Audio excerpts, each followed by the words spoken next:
इस वास्ते मैं गुजारिश करता रहना, एक मेरा है कि अल्लाह ताला जिसनू चाहे जिस खानदान विच पैदा कर देवे, ये भी उदी अपनी मंशा और मर्जी के मुताबिक होता है। कोई किसी का इख्तियार नहीं होता कि मैं फलाने खानदान विच पैदा होना है। तो मेरी एक हैसियत ये है। दूसरी, मैं जी चीज़ां थानू सुनाना ना, ये साडे ईमान का हिस्सा ने, ईमान का जुज ने।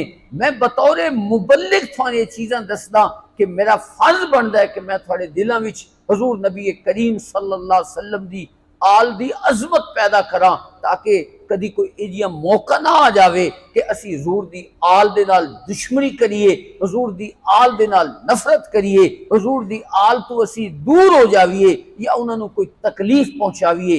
याद रखे अल्लाह ताला जिमें हर बंदे नू अपनी औलाद प्यारी होंदी ना, अल्लाह दे नबी नू भी अपनी आल बड़ी प्यारी।